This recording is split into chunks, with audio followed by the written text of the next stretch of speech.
Hey there everyone, this is Jeff Perkins with JD Cutlery, putting together another quick video on a few lion steel knives that I have just finished the process of buffing and anodizing. These are the SR11s based on Lion Steel's original SR1 that had the aluminum handles. These are full titanium handles with the integral one-piece titanium. I've got a TiSpine also down in here, which is also an integral. Lion Steel is definitely doing a really nice job of getting some high-quality knives out to the marketplace. I'll go ahead and go over the specs on the SR11s. Overall length is 8.31 inches. Blade length is 3.7 inches of Sleipner steel with a Rockwell hardness of 60 to 61. Now Sleipner I wasn't real familiar with, did a little bit of research, not a whole lot. Sounds like it's a step up from D2, but fairly similar. Not necessarily as likely to chip as D2, but that's kind of where we're at with the steel. It got some pretty decent reviews, so I'm not a metallurgist, so I really don't know a whole lot about the different types as far as what the makeup is, to be for sure. I'm definitely a little more familiar with the S35VN and the M390, that type of thing. But this one does utilize the Sleipner steel. Overall weight on the knife is 6.6 ounces. And these guys do come with a nice little leather sheath. Unfortunately, I don't have those with me in the room, so just know they do come with a leather sheath. And that leather sheath could be used, I believe, if you put the knife down front, you can still tuck your lanyard out the side of the sheath. I'm a pocket carry type guy, so that's kind of where I'm at with it. You know me, gotta have the lanyards on, as many of them as I can. So let's go ahead and go through these, hit these one at a time. I do have two of them buffed very nicely, and then the third one I left with a Bead Blast on it. Just got a brand new Balder buffer, 3/4 horse. The thing is a beast. So I'm enjoying having a little bit more power behind my buffing capabilities.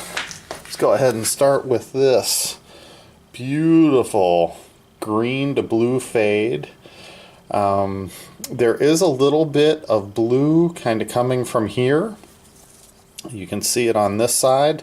This little splotch of color is going to be evident on each one of these. Reason being, with this being all one solid piece of titanium, if you look down in there, it's milled out, but all through here is really thick, so it threw the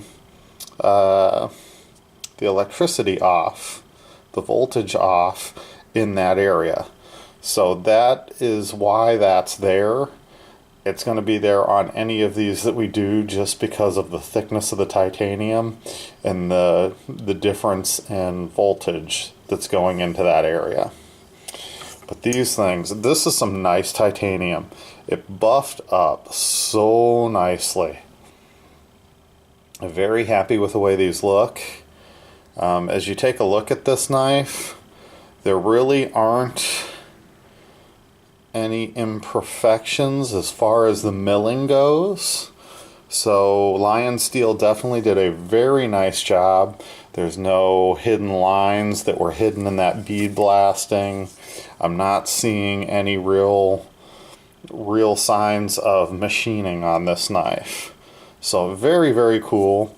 This is their little Roto Lock, so you can lock that lock bar into place and make it as a semi fixed blade knife. Not a big fan of it personally. I don't want anything making it so I can't get my knife closed. Suggestion, if you don't want to worry about that, You can do it in the open position, tighten that up with a size 8 Torx bit, and just tighten it up a little bit so it's nice and firm, and then you won't have any problem with it spinning on you. Now, this knife was a killer to get back together. Of course, it's an integral, all one piece of titanium. Really liking the holes they drilled in. The milling inside looks really nice. With it being an integral, you've got the blade, bearings on each side, and they've got steel cups that those bearings are running in. So that's a very nice design because we're not running bearings on the titanium. So I applaud them on that. Very hard to get this blade in and out of there with all of those pieces. Next thing to be said, I would highly recommend that you really don't play with taking this knife apart personally. One thing you need to be very, very careful of, these two little tiny screws are just screwing into the titanium. They're very small screws. If you over tighten that, you're going to strip that titanium out. So you must be very, very careful. I would honestly recommend not taking this knife apart. It took quite a bit for me to get these back together, especially the first time. Once I got my rhythm with them, they got a little bit easier, but these are a tough knife to take apart. You do have a small screw here as well that holds that blade stop in. The blade, of course, you have your cutout, your IKBS lion steel, and of course it is made in Italy. And then your Moletta is the designer on it. They lock up real nicely. Lockup is probably about 20%, probably more like 30%. But flip out real nice, feel good in the hand. All of the screws and hardware on this are are steel. You do have the little glass breaker carbide tip there, and the pocket clip can be changed to left or right side for tip up carry, which is always the way to go, so you can have your lanyard. Got your lanyard here to match. Very, very happy with these. These are nice knives. I haven't seen anybody work on these yet, and there is a reason. They are hard to get apart, but I'll do a couple here and there. Not one that I'm going to do real frequently just because it is pretty hard to work on. So this is one with a crazy buff, and then it comes bead blasted, so let's give you an example of the Bead Blast. So the Bead Blast, of course, nowhere near as shiny. We've got a gold to purple to blue going on this one. Very sharp looking knife. That blue, purple, gold there. So we just kind of faded that out. So that is with the Bead Blast.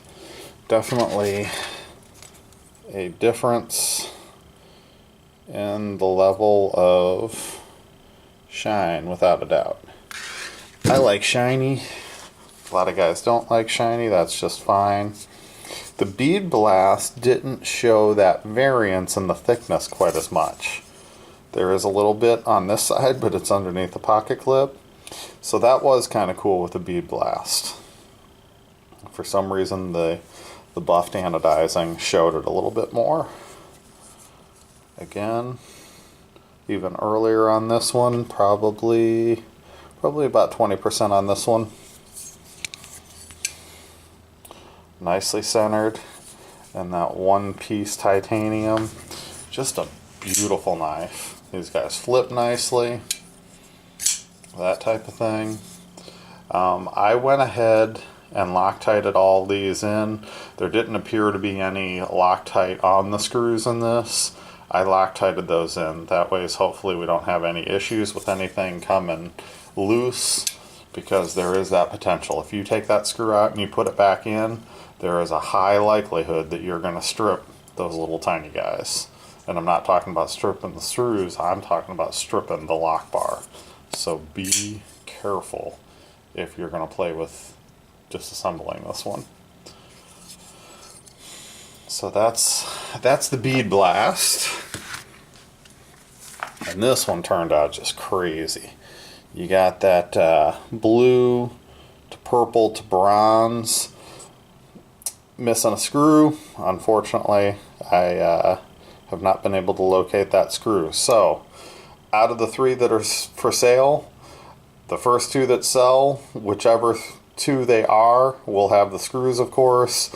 I'm just waiting for them to send me a new screw. I've already contacted them.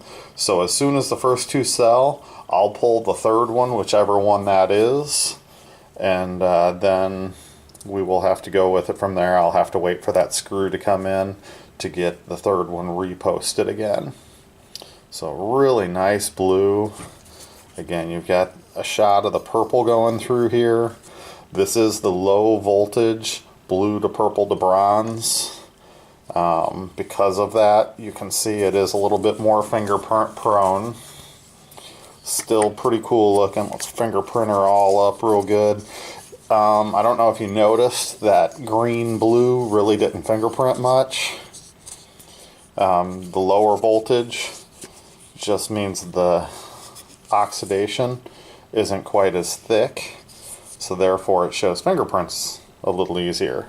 So there it is, fingerprinted up like crazy, rubbed out with my thumb, fingers. That's what it looks like, totally fingerprinted up. Squirt of Windex. Let's go ahead and close it. Oh, close it if you didn't turn that Roto Lock.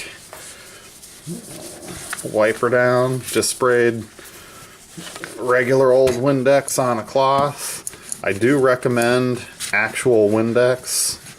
I got some generic stuff a while back and it didn't work as well. So wipe it down. Then use the dry part of your cloth and bam, you are right back there with that crazy color. Okay, so I missed a spot down here. But as you can see, very cool looking. High buff on this one. They all flip really nicely. I do like how they fit in the hand. Blade seems to have a real nice edge. I like the choil up top. No jimping anywhere on this one though. So no jimping in the blade or anything up there. Probably could have used a little bit somewhere up in this area. But really cool. I love the integral designs. Integrals, in my opinion, are just totally cool. So, flips out like a champ. Like I said, I will have that screw on whatever one. So if you decide you want this one, order it. I'll pull it out of one of the other 2 and put the screw in, and it will be Loctited in, of course, just like I said, and we'll go with it from there. So these are the SR11s. Cool knives. The buffed out versions are going to be about $10 more than the Bead Blast, just because there's a lot of time and energy that goes into all that buffing. This is your Lion Steel TiSpine Chad Nichols Damascus. Beautiful Damascus. We buffed this one out a little bit, hit the high points, so we got that nice blue. Again, another integral. Your little glass breaker on this one as well. Steel pocket clip. Nice early lockup. This one does not have the steel lock bar insert, so just something to be aware of. Look at that, you can even see the Damascus pattern in the bottom of the blade. Probably about 20% lockup. Nice and smooth on this one. You can get her out with your finger, no problem. And of course your thumb. Flip her out with your thumb, no problem. Cool little knife. I definitely dig this one. Nice, slim line. This will fit in your pocket real nice. I would go ahead and call this a gentleman's type knife. Can definitely fit it in your slacks if you're one that carries at work. Really cool looking. I love that Damascus pattern. I'm a big Damascus fan personally. This one doesn't run on bearings. It does have bushings in there. Just because if you look at how thin that is in there, getting bearings inside of that integral frame would have been a nightmare. So where the SR11 did the bearings as well as steel cups for the bearings to run in, the hole inside of this, or the thinned out area, I mean, look at the difference. You've got much more area inside of here. This is a much more slimline knife than the SR11. But very cool little knife. Of course, we had to throw a lanyard on there. If you don't like the lanyard, just go ahead and cut it off. Turned out a real nice blue. Very happy with this one. Well, these are all posted on the website at www.jdcutlery.com. Please feel free to check them out. Let us know what you think. Thank you for tuning in, and we will see you on the next one.